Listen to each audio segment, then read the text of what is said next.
प्रसंग है, बस इसी से समझ लीजिए। जब धुंधकारी जैसा महापापी भी श्रीमद् भागवत कथा श्रवण करने से मुक्त हो सकता है, तो हम संसार के जीवों के छोटे छोटे पापों को भगवान भला क्या देखेंगे।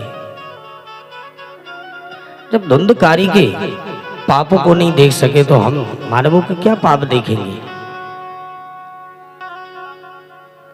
सुनकर के नारद जी गदगद हो गए। बोले भक्तवत्सल भगवान की। और अंत में एक प्रश्न और करते हैं।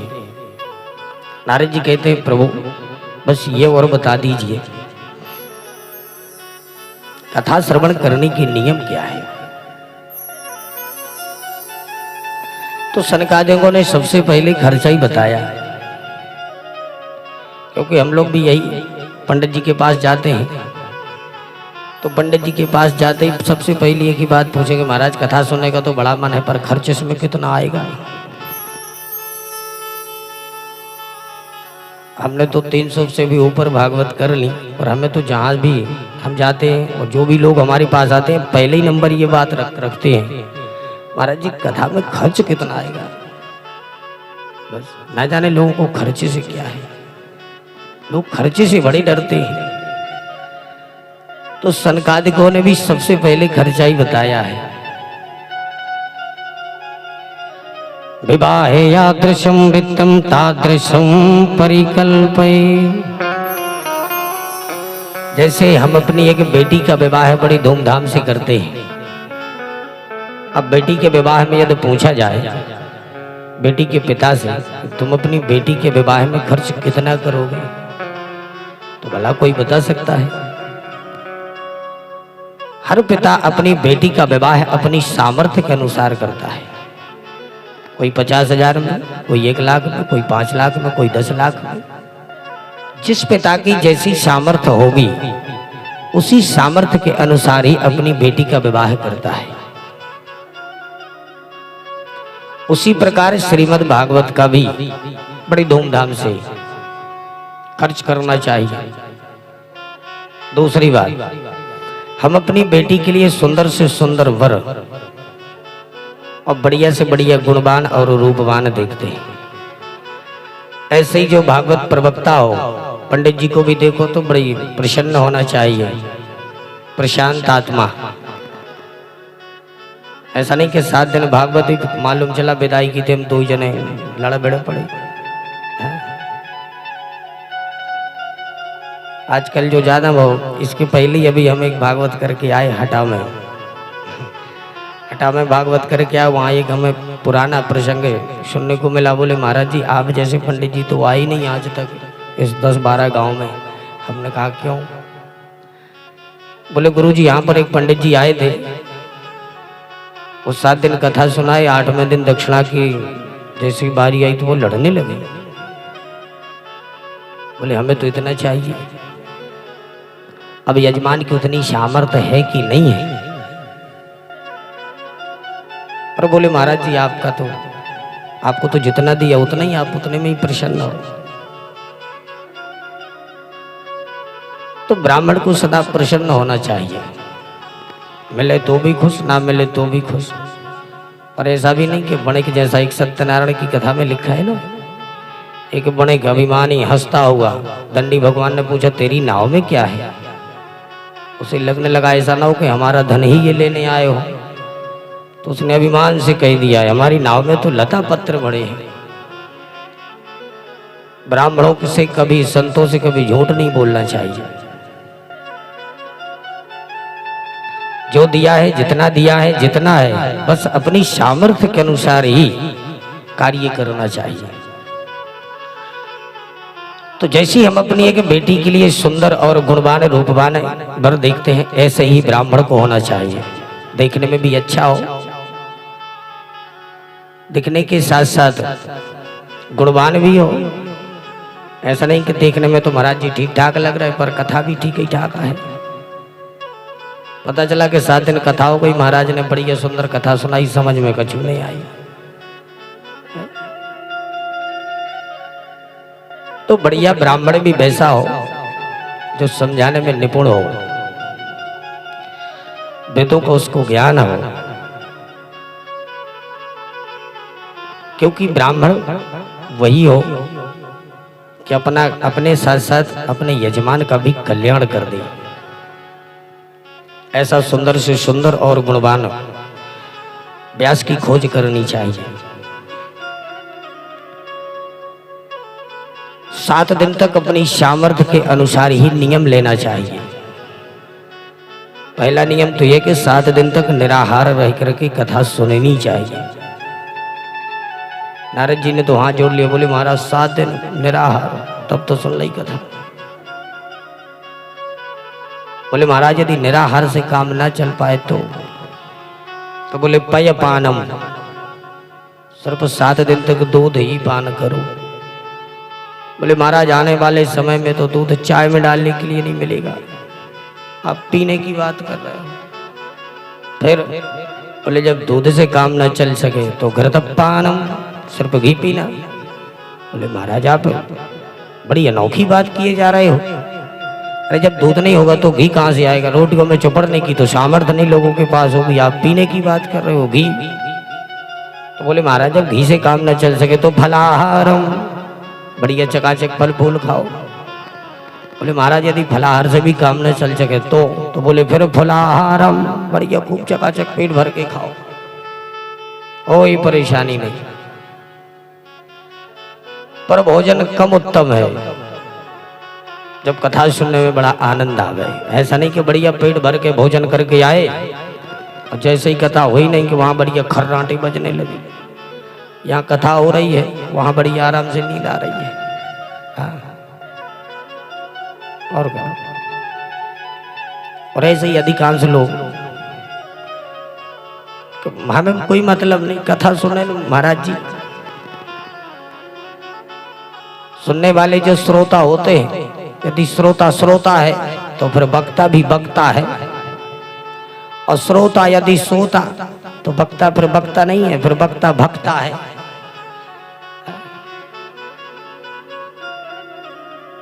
इसलिए कथा को बढ़िया भावपूर्ण से नियम लेना चाहिए। अंत में जब भागवत का विराम हो जाए तब 12 ब्राह्मणों का भोजन करना अनिवार्य है। 12 ब्राह्मणों का भोजन करवाना चाहिए। उसके उपरांत आप अपनी सामर्थ्य के अनुसार भंडारा करें।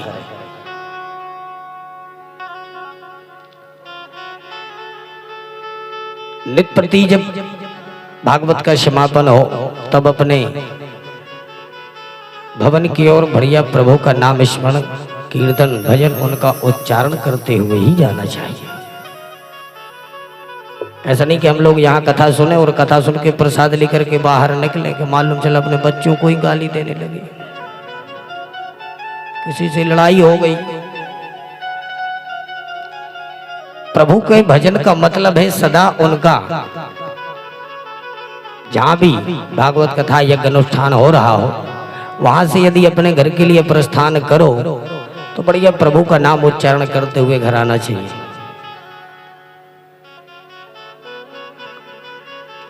जो इतनी बात कही तो तुरंत नारद जी ने अपनी बीणा उठा ली। नारद जी का तो काम ही है। और नारद जी ने बीणा उठाई तो समस्त भक्त वृंद भी अपने अपने वाद्य यंत्र लेकर के और सभी के सभी तैयार हुए और सुंदर सा भजन गाने लगे। आइए हम सब भी उसी भजन में थोड़ा सम्मिलित होते हैं।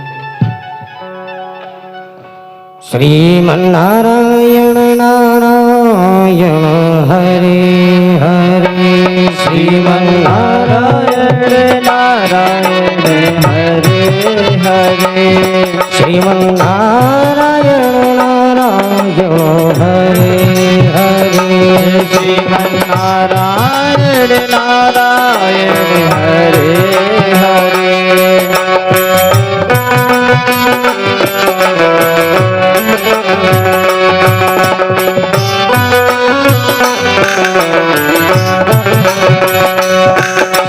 श्रीमन्नारायण नारायण हरे हरे, श्रीमन्नारायण नारायण हरे हरे।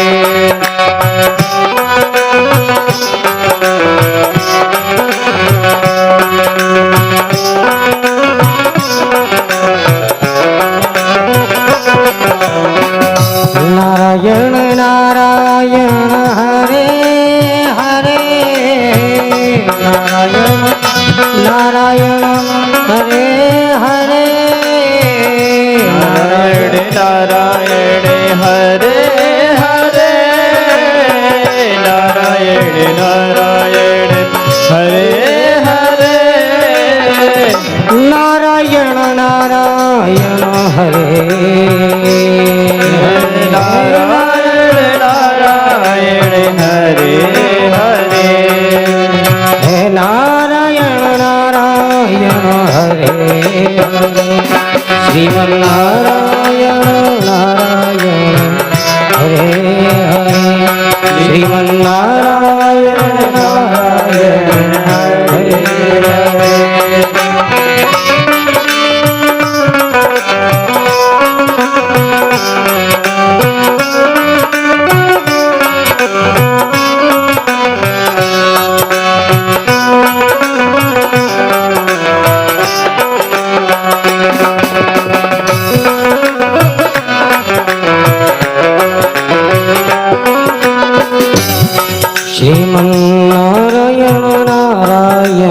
हरे हरे श्रीमन्नारायण नारायण हरे हरे श्रीमन्नारायण नारायण हरे हरे श्रीमन्नारायण बोले श्रीमद्भागवत महापुराण की जय हो। इसी के साथ ही भागवत महात्मा को विराम। आइए प्रथम स्कंद में प्रवेश करते हैं। जन्माद्यस्य यतोन्वयादितर्थस्य चार्थेष्वभिज्ञस्वराट् तेने ब्रह्म हृदय आदि कवये मुह्यन्ति यत् सूरया तेजो वारि मृदाम यथा विनिमयो यत्र त्रिसर्गो मृषा धाम्ना स्वेन सदा निरस्तकुहकम् सत्यं परं धीमहि। तो श्रीमद् भागवत की शुभारंभ श्री सूत जी महाराज ब्रह्म सूत्र से शुभारंभ कर रहे हैं। आज सूत जी महाराज सुंदर सा मंगलाचरण कर रहे हैं। मंगलाचरण का मतलब प्रभु का ध्यान कर रहे हैं। तो किन प्रभु का ध्यान कर रहे हैं? तो श्रीमद् भागवत के प्रथम स्कंद के प्रथम श्लोक में 3 श्लोक हैं और 3 श्लोकों में 3 प्रकार से मंगलाचरण। प्रथम श्री सूत जी महाराज का, द्वितीय है व्यास जी महाराज का और तृतीय श्लोक में श्री सुखदेव महाराज का सुंदर सा मंगलाचरण है। सूत जी महाराज किसका ध्यान कर रहे हैं? तो किसी का नाम नहीं ले रहे। अच्छा, ध्यान कर रहे हैं तो किसी देवता का नाम तो होना चाहिए भाई। हम किस देवता का ध्यान कर रहे हैं?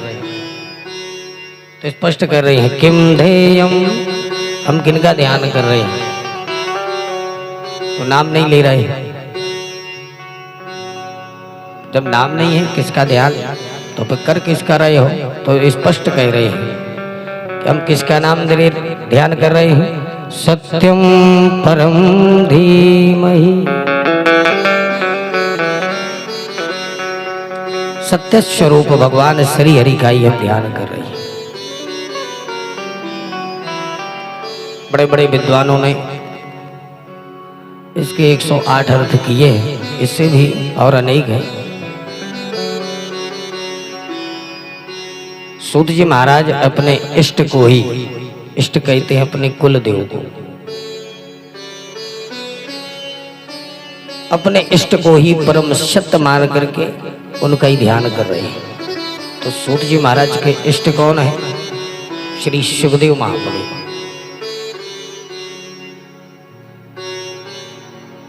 तो श्रीमद् भागवत का शुभारंभ ब्रह्म सूत्र से ही हुआ है।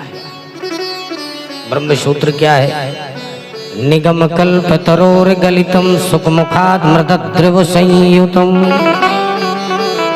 पिबक भागवतं रसमालयं मुहुरहो रसिका भुवि भावुकाः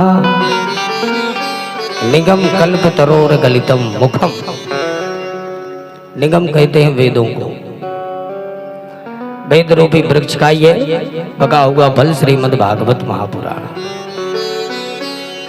किसी ने कहा महाराज जब इतने बड़े ऊंचे वेद के वेद रूपी वृक्ष का फल जब ये पका हुआ नीचे टपका है तो निश्चित रूप से फूट गया होगा। बोले बिल्कुल फूटा नहीं है, अखंड मेवा निपर्णितम, बिल्कुल अखंडित फल है। वो तो स्पष्ट कह रहे हैं मुहुरहो रसिका भुवि भावुकाः। मुहुरहो रसिका, इसका जो रस है वो मुहुरहो, बार बार इसका रस पान करो। अच्छा रस पान करना है तो किसके लिए करना है? तो सभी को नहीं करना है, सिर्फ दो लोगों का नाम ले रहे हैं, रसिका भुवि भावुकाः। एक रसिक और एक भावुक, दोनों आकर के खूब चकाचक रसपान करो। अच्छा रसिक और भावुक, तो भाई तीसरे का नाम क्यों नहीं लिया? तो तीसरे का नाम इसलिए नहीं ले रहे, वो कहना चाह रहे हैं कि जिसको प्यास लगी है वो दौड़ करके आए। जैसे उदाहरण से समझे, हमारे द्वार पर कोई आ जाए और कहे भैया थोड़ी प्यास लगी है आप थोड़ी पानी लाओ, तो बढ़िया चकाचक पिएगा और कब तक पीता रहेगा? तब जब तक उसका पेट ना भर जाए, बढ़िया चकाचक। अब वो ये नहीं पूछेगा कि भैया ये पानी कहाँ का है, कुएं का है कि तालाब का है कि नदी का है कि कहाँ का है, कुछ नहीं पूछेगा। कल का है कि आज का है, इससे क्या मतलब? पेट भरने से मतलब, क्योंकि वो भावुक है। और एक है रसिक। रसिक कौन है? अपने द्वार पर यदि कोई मेहमान आ जाए, तो आजकल तो महाराज तमाम व्यवस्थाएं उपलब्ध हो गई हैं हर जगह पर। तो अब तो लोग किसी के घर जाते हैं तो रास्ते में ही पूरे चाय पानी नाश्ता पान खा के बढ़िया जाते हैं, 5 मिनट बैठेंगे बस, इसके उपरांत सीधे। तो अब यदि लोग जाएं तो क्या स्थिति होती है? अब वो भले ही नाश्ता पानी चाय सब कुछ बढ़िया पेट भर कर के ही आए हैं, पर यदि हमारे घर में कोई मेहमान आ जाए तो हम बढ़िया लोटा और गिलास में जल्दी करके उनके समुपस्थित जाते हैं, थोड़ा सा पानी। अब नहीं, हमको तो पीना में भी अभी बस पी के ही चले आ रहे हैं। नहीं नहीं थोड़ा सा, अब थोड़ा सा जब कहेंगे तो फिर वो पूछेंगे उसमें कहाँ का है, फ्रिज का है, मटके का तो नहीं है, हम फ्रिज का ही पीते हैं। कुछ लोग कहेंगे हम फ्रिज का नहीं, हम मटके का ही पीते हैं। आज का ही पानी है, कल का तो नहीं है। ना जाने में हम उसमें कितनी त्रुटियां निकालेंगे, पर फिर भी हम उसके सामने ले जाएंगे। कहने का तात्पर्य एक भावुक और एक रसिक। यदि कोई द्वार पर आ जाए तो उसके लिए भी चकाचक, और जो भावुक है वो भी चलाए आवे तो उसके लिए भी चकाचक। रसिका भुवि भावुका, दोनों आकर के खूब चकाचक इस रस का पान करो। और कितना करो? बोले ऐसा नहीं, रसिको मुहुरहो, बार बार, एक बार नहीं कि हमने पानी पिला दिया। भाई जिसको प्यास लगी है उसको पानी पिलाने में भी बड़ा आनंद आता है, क्योंकि वो खूब पी रहा है। और जिसको प्यास नहीं लगी उसको जबरदस्ती हम पिला रहे हैं। माता जी भी बड़ी ठीक मौके पर ही पानी लेके आई। राधे राधे।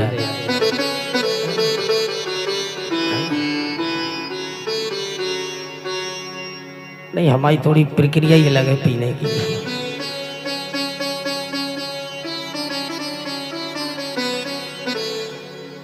वही बात है कि माता जी बिल्कुल बहुत ठीक मौके पर ही लाई। महाराज जी भी बढ़िया पानी की कथा सुना रहे हैं, पानी लेके ही चलो। अब कुछ लोगों ने पिया भी है, कुछ लोगों ने पी करके आधा वहीं रख भी लिया। इसका मतलब रसिक है। भाई अपने द्वार पर जो आए हैं तो देना तो है, अब भले ही पियो चाहे ना पियो। पर कुछ माताओं ने तो व्यवस्था भी बना ली, थोड़ी देर बाद फिर पी लेंगे।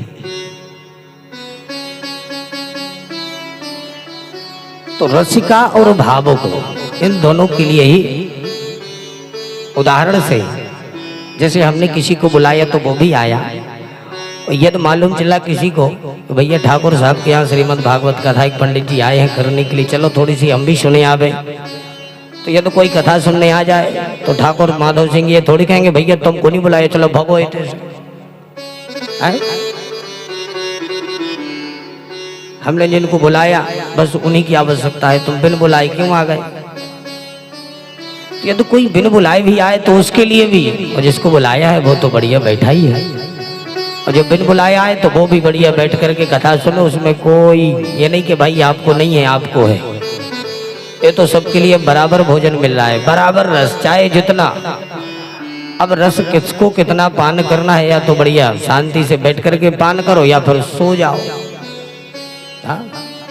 क्योंकि तो व्यवस्थाएं भी हैं, बढ़िया कुर्सी भी है, गद्दा भी है, टिकबे खिलाने दीवाले भी है कि नहीं, व्यवस्थाएं भी सब है, ऐसा नहीं है। रस बराबर सबके लिए परोसा जाएगा, पर किस किस को रस कैसा पान करना है वो अपनी सामर्थ्य, अपने अनुसार। मोह रहो रसिका भुवे भावुका, हे रसिक जन और हे भावुक जन सीधे आइए और आकर के इस रस का पान करिए।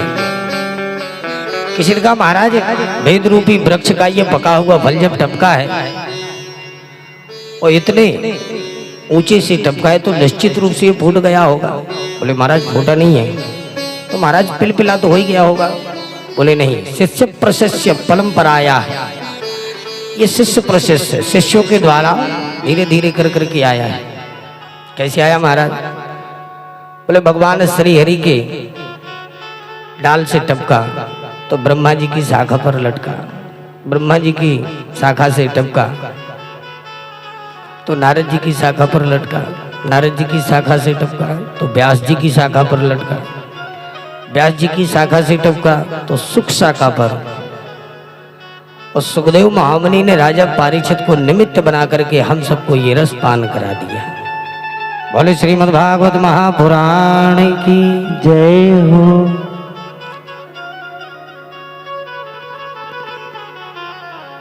अच्छा महाराज आप कह रहे हो कि इसमें रस ही रस है, अब ये मीठा है कि खट्टा है, कैसा है? जो बेचने वाले होते ना बड़े भाव से आते हैं, भैया मलाई वाले केले, वो तो बेचने का तरीका है, पर मलाई के केले थोड़ी बनती है। पर यदि उनको बड़े भाव से देखा जाए तो मलाई जैसे ही होते हैं, पर मलाई की नहीं है, वो मलाई जैसे है। एक बेच रहा था, बोले तरबूज शक्कर से मीठे, लोगों की लाइन लग गई महाराज खरीदने की। सब लोगों ने बढ़िया एक एक दो दो तरबूज खरीदे, खरीद करके घर ले गए। घर जा करके उसको बढ़िया अमलियां करके पाने लगे तो बिल्कुल कोई मिठास नहीं। वहां से लोग पुनः वापस आए, बोले भैया तुम तो बड़े भाव से बेच रहे थे, तरबूज शक्कर से मीठे। बोले आपने सुना तो, पर सुन करके हमारे शब्दों पर गौर नहीं किया।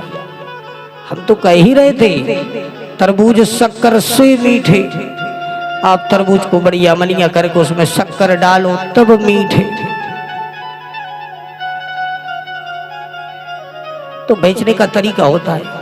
ऐसे ही महाराज आपका फल है तो आप तो कहोगे ही, क्या प्रमाण है कि आपका फल ये मीठा है?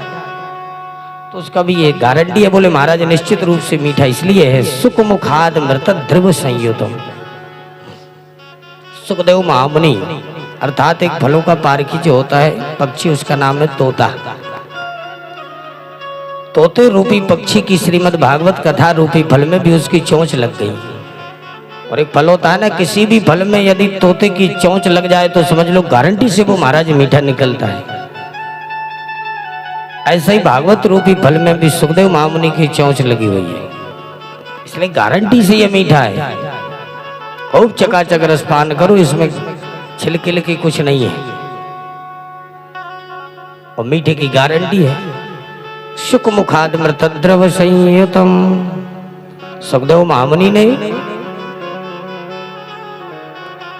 इस भागवत रूपी फल में भी अपनी चोंच मार दी। बोले महाराज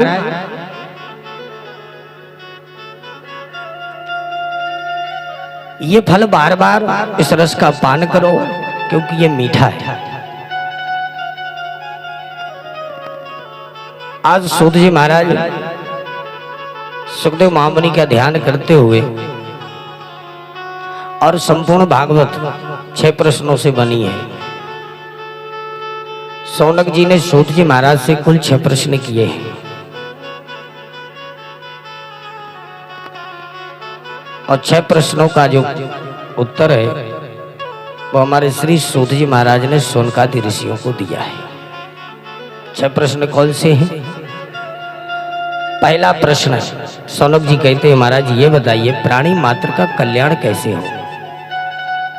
इस संसार में अच्छे भी लोग हैं बुरे भी हैं, प्राणी तो जितने भी प्राणी हैं उनका कल्याण कैसे हो, ये प्रथम।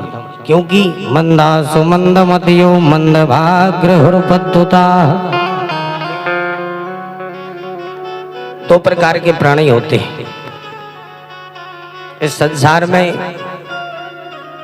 किसी का काम बुद्धि से चल रहा है क्योंकि बड़ा बुद्धिमान है, और कोई कोई ऐसे कि वो बुद्धि से हीन है, उनका भाग्य बड़ा प्रबल है, तो किसी का काम महाराज भाग्य से चल रहा है। पर इस कलियुगी प्राणियों में मंदा सुमंद मतयो मंद भाग्य हृपद्युता, भाग्य से भी कमजोर होंगे और बुद्धि अर्थात ज्ञान से भी कमजोर होंगे। तो ऐसे प्राणियों का कल्याण कैसे हो, ये पहला प्रश्न है। दूसरा प्रश्न शास्त्र बहुत है तो इन सब शास्त्रों का स्वाध्याय करने के लिए मनुष्य के पास समय तो रहेगा नहीं। 4 वेद 6 शास्त्र 18 पुराण उपनिषद इत्यादि, तो इन सब का स्वाध्याय करने का समय कहाँ है। तो सर्वस्व शास्त्रों का कोई ऐसा सार समझाइए कि समस्त शास्त्रों का एक ही थोड़े से समय में ही हमें सार सर्वस्व प्राप्त हो जाए। ये दूसरा प्रश्न।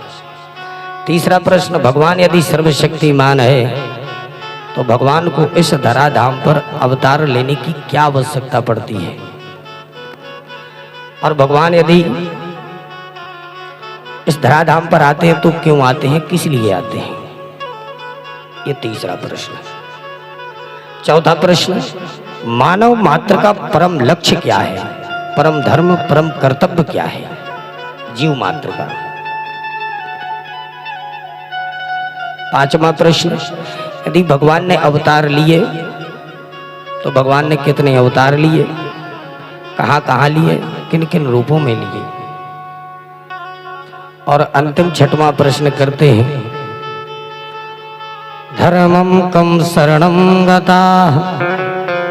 भगवान जब इस धराधाम पर आते हैं 125 वर्ष के लिए, तो 125 वर्ष पूर्ण होने के उपरांत जब भगवान अपने गौलोक धाम को प्रस्थान कर जाते हैं तो फिर ये धर्म किसकी शरण में रहता है।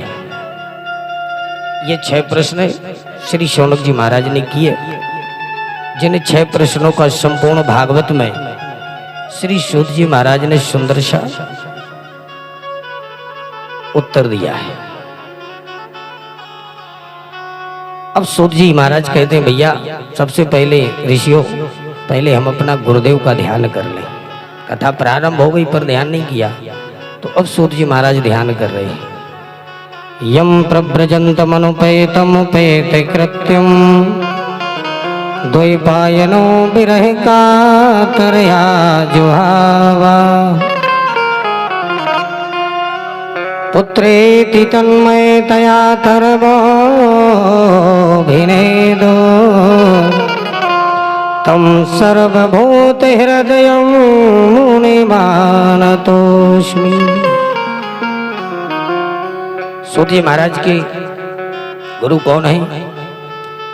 श्री सुखदेव महामुनि। सुखदेव महामुनि कैसे हैं? यम प्रव्रजन्तम अनुपेत कृत्यम, जो जन्म लेते ही सीधे घनघोर जंगल में निकल गए।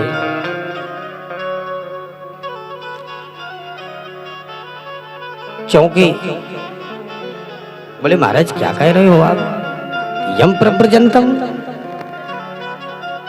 जन्म लेते ही ये जंगल में कैसे निकल गए? स्वाभाविक है जब किसी बच्चे का जन्म होता है तो रोता है, सालों तो बोलता नहीं है, बरसों 2 वर्षों तक तो वो चलता भी नहीं है। और आप कह रहे हैं यम प्रजनतम, जन्म लेते ही वो सीधे घर परिवार माता पिता सबको छोड़ करके चला गया। ये मेरी बात समझ में नहीं आई। कैसे चले गए? बोले महाराज 12 वर्ष तक ये अपनी माँ के गर्भ में रहे। भगवान ने आकर के इनको वचन दिया कि पुत्र इस संसार में तुम निश्चित होकर के जाओ, हमारी माया तुम्हें स्पर्श भी नहीं कर सकती। तब जाकर के इनका जन्म हुआ 12 वर्ष के उपरांत। और जन्म लेते ही 12 वर्ष के हुए और सीधे निकल पड़े। शौनकादि ऋषियों ने कहा महाराज तो हमें बड़े विस्तार से इस पावन चरित्र को श्रवण कराइए कि 12 वर्ष तक अपनी माँ के गर्भ में कैसे रहे। तब श्री सूत जी महाराज ने पावन चरित्र ये श्रवण कराया। कहा सुनो ऋषियों, एक समय की बात है, देवर्षि नारद जी कैलाश पर्वत पर पधारे। बाबा भोलेनाथ तो बढ़िया ध्यानमग्न अवस्था में बैठे हुए थे, तो सीधे जाकर के मैया पार्वती के पास पहुंचे।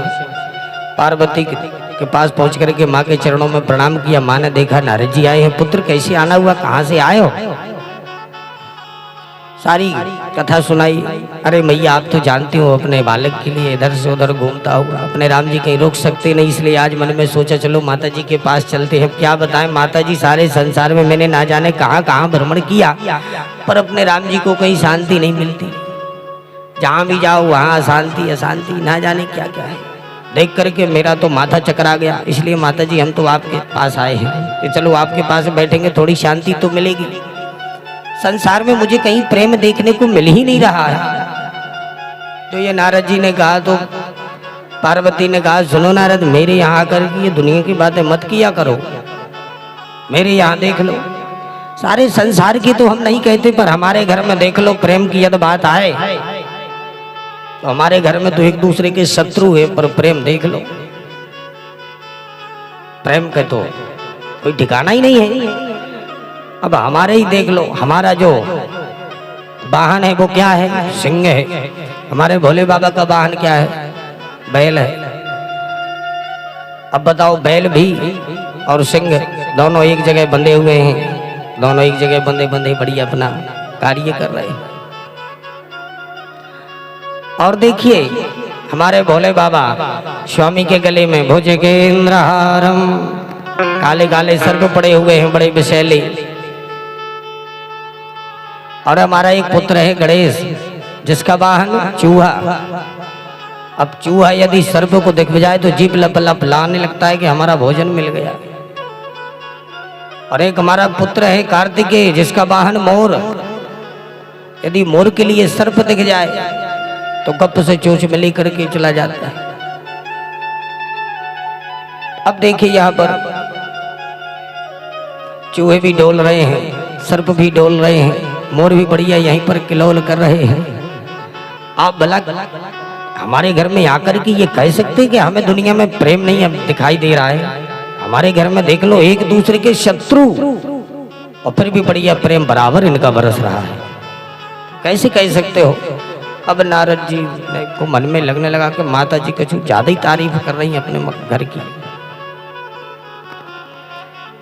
नारद जी ने कहा तब तो मैया भोले बाबा भी आपसे बहुत प्रेम करते होंगे। अरे नारद अब वो तो पूछो ही मत, हमारे स्वामी, अब उनकी तो जितनी बात कहो उतनी कम है।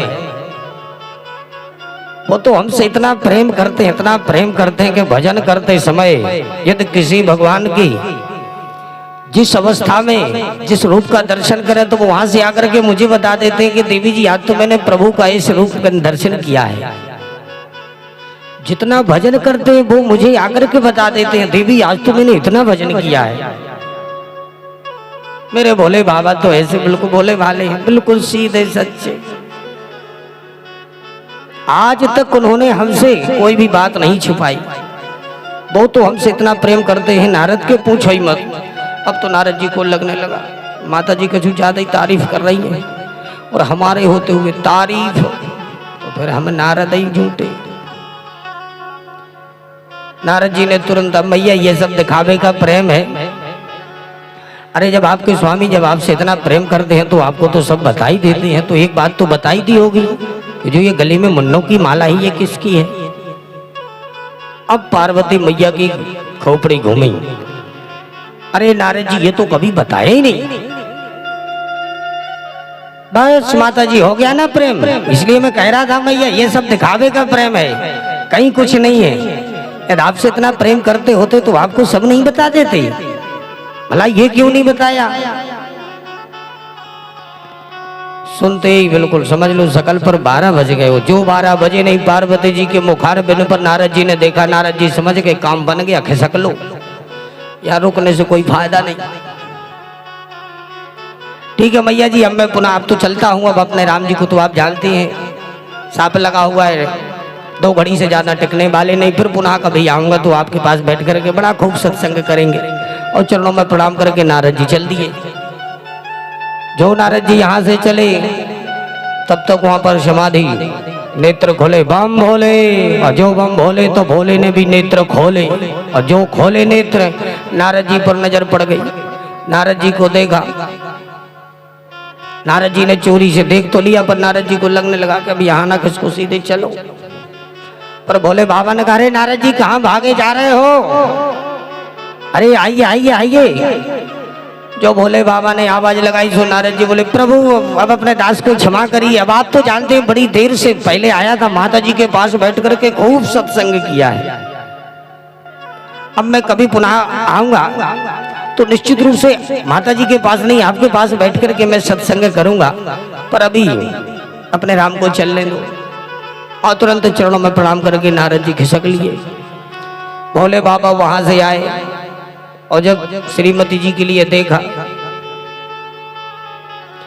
तो देखते हैं कि सकल पर 12 बज रहे हैं। भोले बाबा समझ गए नारद जी आए तो यही ना कुछ गड़बड़ करके गया है। वैसे आजकल तो हर घर में ही का तो नारद है, पूछो ही। हाँ?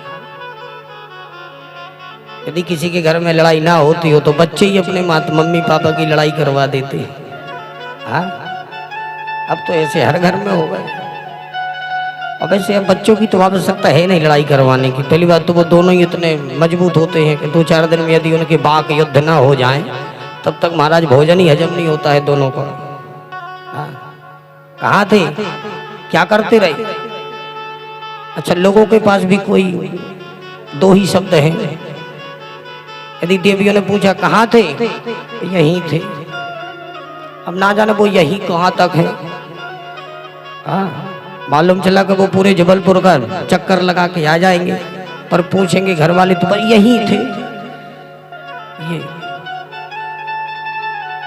अब दूसरा प्रश्न, क्या करते रहे, कुछ नहीं, बस। भले ही किसी के पास 2 घंटे बैठ के बढ़िया गच्चरने लगी हो, पर करते क्या रहे, कुछ नहीं। कहाँ थे, यही थे, बस। इसी बात पर लड़ाई हो जाती है। तो आजकल नारद जी की भी कमी नहीं है, हर घर में 2-4 एक आध तो निश्चित ही होता है। बोलो राधे राधे। तो नारद जी बोले बाबा समझ गए थे, नारद आया था ना, यही कुछ ना कुछ गड़बड़ करके गया है। अब बोले बाबा ने समझा, रही देवी जी क्यों ऐसे मुखार बिंदु को लटकाए बैठी हो, क्या कारण है, हमें बताओ। तब पार्वती जी बोली, आज हमें सब पता चल गया तो आप हमसे कितना प्रेम करते हो, चलो हटो यहाँ से, हमें आपसे बात नहीं करनी है। आज नारद जी मुझे सब कुछ बता करके गए हैं। बोले बाबा तो कहने लगे, हम तो पहले ही समझ गए थे कि नारद जी करके गए हैं, तुम क्यों बता रही हो, हमने ऐसा कौन सा कार्य किया है जिससे ये मुंह लटक गया है, अरे हमें बताओ तो। तब पार्वती जी ने हाथ जोड़ करके निवेदन किया। तब गिरिजा पूछने लगी, 2 जोड़ के हाथों मुंडमाल धारण करें, का कारण से नाथ। अरे श्रीमान जी ये तो बताइए, मुन्नों की माला किसके, ये जो दाने में बढ़िया सिर के बनाए लटकाए घूम रही है, किसके सिर हैं, आज तक आपने बताया। बोले बाबा ने कहा, ये बात है, लो अरे देवी जी ये किसी और के सिर नहीं है, सब आपके ही सिर हैं। मेरे सिर? मैं जिंदा बनी बैठी हूँ, मेरे सिर आपके गले में, ये कहां से आ गए? तब भोले बाबा ने कहा अरे देवी जी आप जब जब भी इस धराधाम पर आई, आपका जन्म हुआ तो विवाह मेरे ही साथ हुआ, और इस संसार को छोड़ करके जब आप गई तो आपका सिर काट करके मैंने अपनी माला का एक दाना बना लिया और आपके शरीर को जला दिया। जलाने से जो ये शरीर में भस्म लगी है ना, ये सब आपके चिता की भस्म है। मैं तो आपसे इतना प्रेम करता हूँ और आप कहती हो कि हमसे आप प्रेम नहीं करते। पार्वती जी बोली इसका मतलब तब तो आप और महाकपटी हो, हमसे प्रेम थोड़ी करते हो। अच्छा स्वामी हम ही मरते जीते रहे, तुम नहीं आज तक एक बार मरे, एक आध बार आप भी मर जाते हैं, आप क्यों नहीं मरे? हमें हमारे पीछे जीना मरना क्यों लगा रहा? तब भोले बाबा ने कहा अरे देवी जी हम अमर कथा श्रवण किए हुए, इसलिए हम अमरनाथ बने बैठे, हम मरने वाले नहीं। तब तो पार्वती जी ने कहा नहीं अब तो हमें भी अमर कथा सुनाओ। हाथ धोकड़ के पीछे पड़ गए, नहीं स्वामी अब तो अमर कथा हमें सुनाइए। बोली ठीक है अमर कथा सुना तो देंगे, पर उसमें कुछ शर्तें हैं। क्या है? बोले जब हम अमर कथा सुनाते हैं तो नेत्र बंद करके सुनाते हैं ध्यान अवस्था में, और दूसरी शर्त यह है कि जब हम कथा सुनाएंगे नेत्र बंद किए रहेंगे तो हमें मालूम कैसे होगा कि आप सुन भी रही हो कि नहीं। इसलिए आपको प्रति उत्तर में हूं का देना पड़ेगा कि हमें हुक्का की आवाज जब हमारे कर्णपुटों से, जब हमें कानों से सुनाई देगी तो हमें मालूम चलेगा कि हाँ सुनने वाला भी सुन रहा है। बोले बिल्कुल स्वामी, शर्त मंजूर हो गई। बोले कथा भी उस समय जहां सुनाएंगे जहां हमारे और आपके अतिरिक्त तीसरा कोई भी ना हो। बोले बिल्कुल। सीधे घनघोर जंगल में चल दिए। अब वहां पर सिर्फ भोले बाबा और पार्वती जी, तीसरा कोई भी नहीं। घनघोर जंगल में पहुंच गए, डमरू का नाद किया, उसकी ध्वनि जब सारे जंगल में गूंजी तो उस ध्वनि के सुन सुन करके ही सारे जीव जंतु अपने अपने उस जगह को छोड़ करके अन्यत्र पलायन कर गए। पार्वती जी ने कहा ठीक है देवी जी आप देख करके आओ कोई है तो नहीं है। पार्वती जी ने देखा चारों तरफ, जब कोई नजर नहीं आया बोले स्वामी कुछ नहीं है, अब तो आप निश्चिंत होकर के कथा सुनाइए। बोले ठीक है। ध्यान अवस्था में बैठे, कथा प्रारंभ हो गई। कथा प्रारंभ हुई, कथा चलते चलते एकादश स्कंद में पहुंचे तो श्रीमद् भागवत के एकादश स्कंद को मुक्ति स्कंद कहते हैं। और मुक्ति स्कंद सबके समझ में नहीं आती। जो ये श्रीमद् भागवत का 11वां स्कंद है ये बड़ा विचित्र है। इसका जो रहस्य है वो सबके समझ में नहीं आता।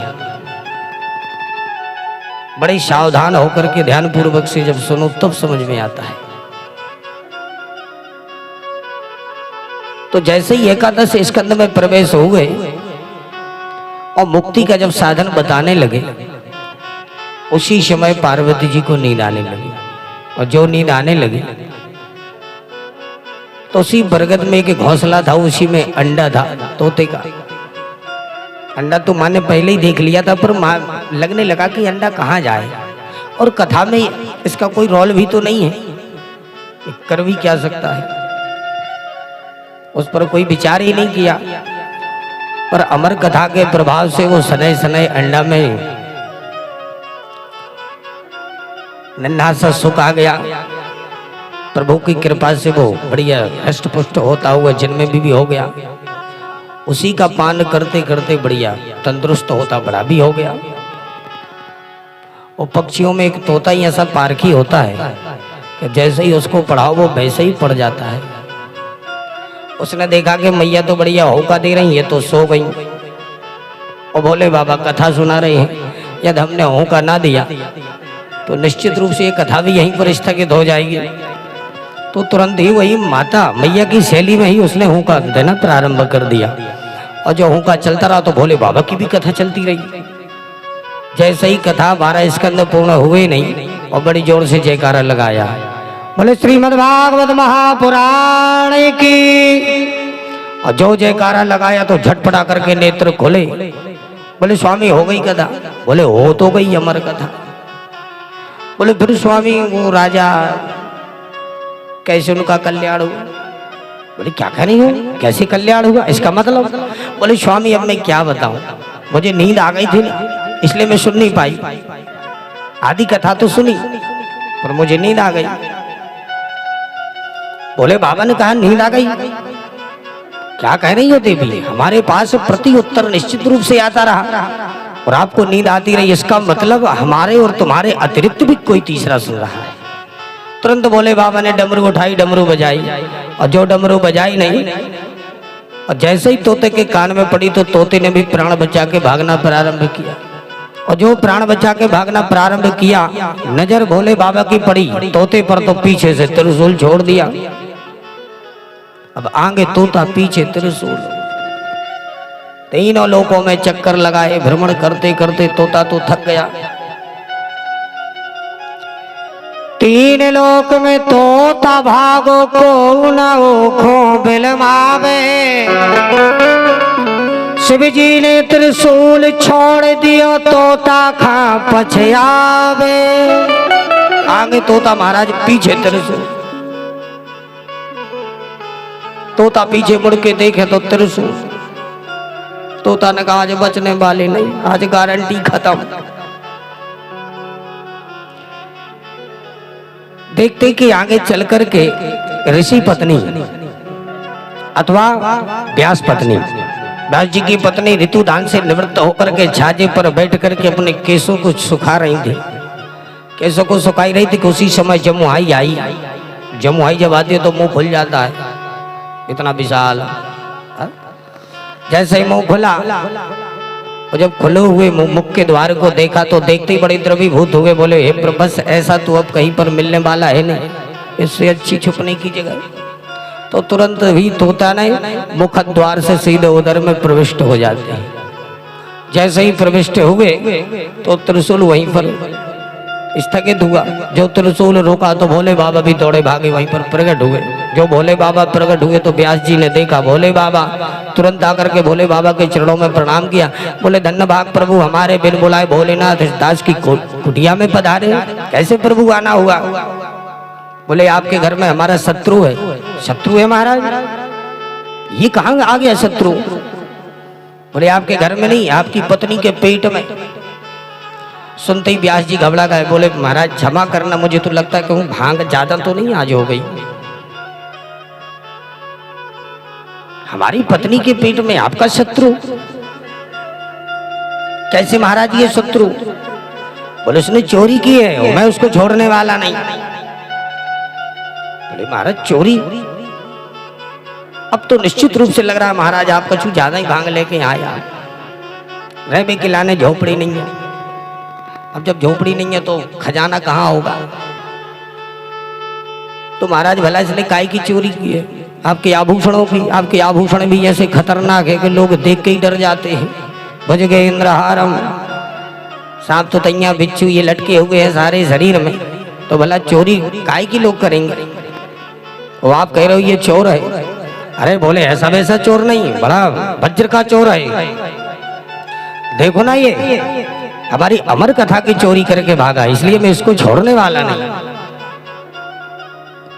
अमर कथा महाराज? बोले आपको मालूम नहीं है, अमर कथा को जो श्रवण कर लेता है वो कभी मरता नहीं है, अमर हो जाता है। और इसने चोरी से श्रवण किया इसलिए मैं छोड़ने वाला नहीं। अब व्यास जी ने कहा प्रभु मुझे आपकी भाषा ही समझ में नहीं आ रही। एक तरफ तो आप कह रहे हो कि अमर कथा सुनने वाला मरता नहीं है, दूसरी तरफ आप कह रहे हो इसने चोरी से श्रवण किया इसलिए मैं छोड़ने वाला नहीं। अब मार दिया जाए कि छोड़ दिया जाए, क्या किया जाए? तब भोले बाबा को ध्यान आया, अरे महाराज ये तो मैं भूल गया था, अमर कथा को जो श्रवण कर लेता है वो मरता नहीं है।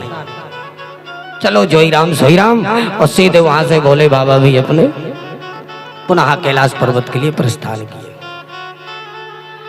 अब यहाँ पर जैसे ही 9-10 मास पूर्ण हो जाते हैं तो व्यास जी ने सोचा कि अब तो समय आ ही गया है, पर यहाँ पर 1 वर्ष हो गई, 2 वर्ष हो गई, 3 वर्ष हो गई, धीरे धीरे 12 वर्ष हो गई। व्यास जी निवेदन करते हैं, पुत्र बाहर निकलो। कहते हैं पिताश्री मैं संसार में नहीं आऊंगा। क्यों? बोले जो ये संसार है ये प्रभु की माया है, जब तक हमें प्रभु आकर के वचन नहीं देंगे तब तक मैं संसार में जन्म ले लूंगा। तब व्यास जी महाराज ने प्रभु की प्रार्थना की, निवेदन किया, हे प्रभु आकर के हमारी रक्षा करो। तब प्रभु प्रकट हुए। प्रभु ने जाकर के सुखदेव महामुनि को वचन दिया कि हे पुत्र निश्चिंत रूप से तुम इस संसार में जाओ, मेरी माया तुम्हें स्पर्श भी नहीं कर सकती, ये मैं तुम्हें वचन देता हूं। तब जाकर के 12 वर्ष के उपरांत जब प्रभु ने वचन दिया तब जाकर के सुखदेव महामुनि का जन्म होता है। बोले सुखदेव भगवान की। जैसे ही सुखदेव महामुनि का जन्म हुआ, जन्म लेते ही 12 वर्ष के और सीधे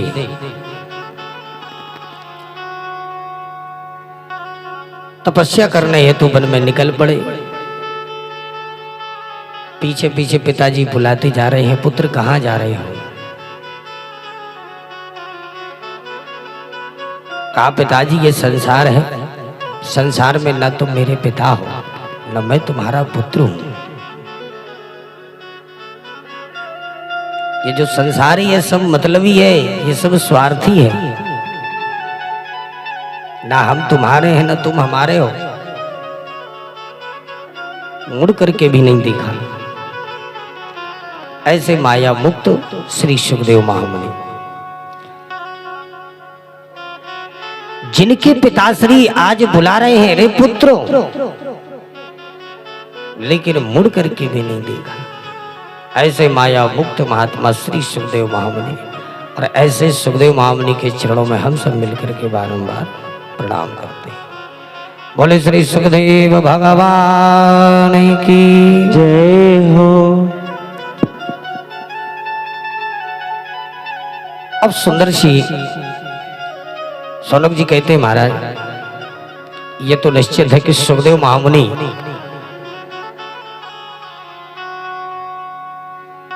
आज भी बैठक सही नहीं बनी है।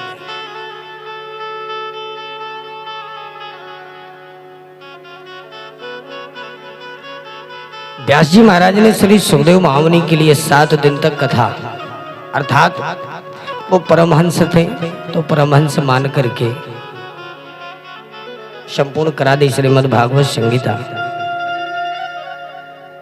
पर सुखदेव महामुनि ने राजा परीक्षित के सन्मुख बैठकर के 7 दिन तक ये भागवत संगीता श्रवण कराते रहे, ये मुझे समझ में नहीं आई। सुखदेव महामुनि परमहंस थे पर राजा परीक्षित तो परमहंस थे नहीं, तो जब ये परमहंसों की संगीता है तो किसी परमहंस को ही प्रदान करते।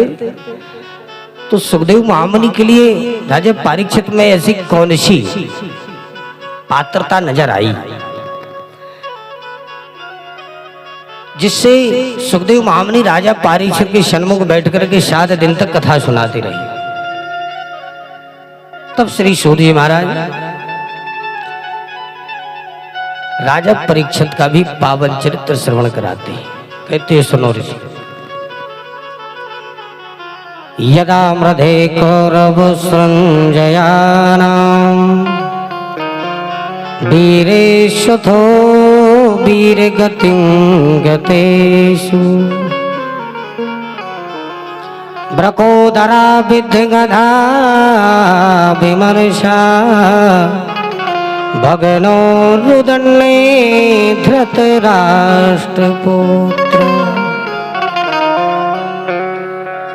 जिस समय महाभारत का अंतिम युद्ध हुआ दुर्योधन और भीमसेन के बीच, भीम ने अपनी विशाल भुजाओं से दुर्योधन को मार मार करके जब घायल अवस्था में दुर्योधन को छोड़ करके अपने शिविर में लौटे, तो आज दुर्योधन घायल अवस्था में रणभूमि में पड़ा हुआ है। दुर्योधन का परम मित्र अश्वत्थामा आकर के जब अश्वत्थामा ने देखा तो दुर्योधन की दशा को देख करके द्रवीभूत हुआ, सहानुभूति दुख की प्रकट करने लगा।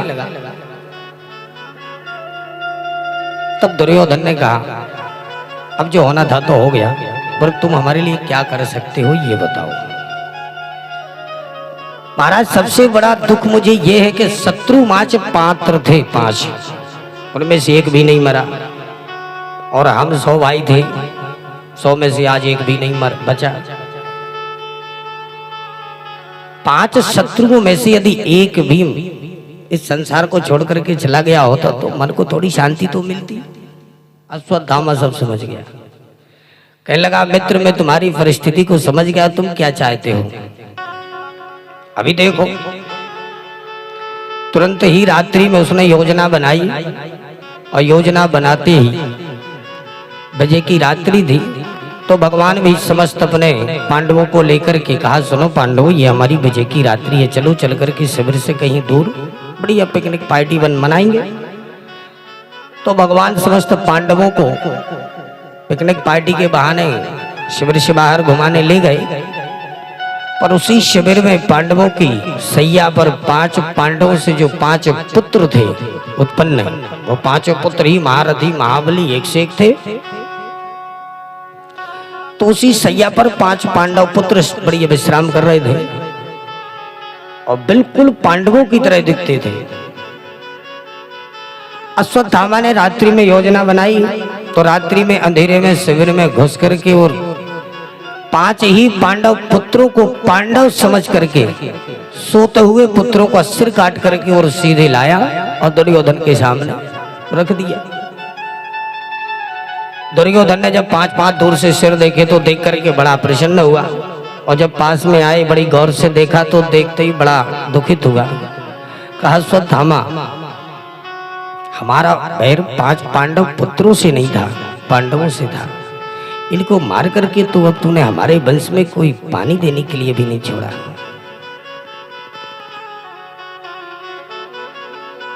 जो ये बात कही तो अंत में दुर्योधन अपने 5 ही पांडव पुत्रों की जब ये दशा देखी तो उससे दुख सहा नहीं गया, तो सीधे अपनी छाती को ठोकते हुए सीधे प्राणांत को ही प्राप्त हो गया। अश्वत्थामा ने जब देखा कि दुर्योधन तो लुढ़क गए, अर्जुन को पता चलेगा तो हमें छोड़ने वाला नहीं, तो सीधे प्राणों को बचा करके अश्वत्थामा भागने लगा। प्रातः हुआ, भगवान पांडवों को लेकर के जब पुनः अपने शिविर में आए तो शिविर में आकर के देखते हैं कि आज पुत्रों की जननी मां द्रौपदी रुदन कर रही है। माता शिशूनां निधनं सुतानां निशम्य घोरं परिताप्यमाना।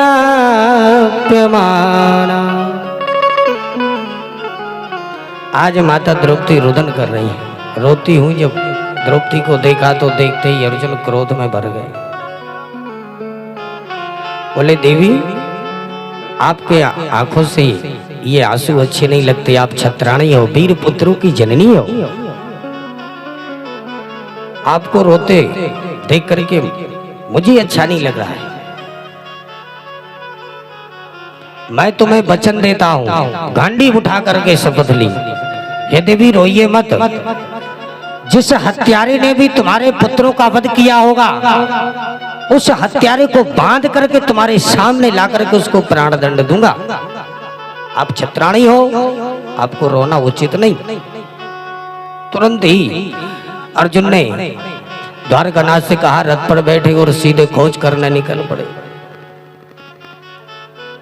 खोज करते करते अश्वत्थामा मिल गया, अश्वत्थामा को बांधा सीधे रथ में पटक लिया। भगवान ने कहा अर्जुन एक उपाय है क्या? बोले इसको यहीं काम खत्म कर दो। अर्जुन बोले प्रभु इसको मरना तो निश्चित है ही, पर यहाँ नहीं, इसको मैं यहाँ से ले जा करके देवी के सन्मुख, क्योंकि मैंने वचन दिया है कि पुत्रों के हत्यारे को तुम्हारे सामने ला करके प्राण दंड दूंगा। इसलिए प्रभु मरना तो इसको है ही, पर यहाँ नहीं।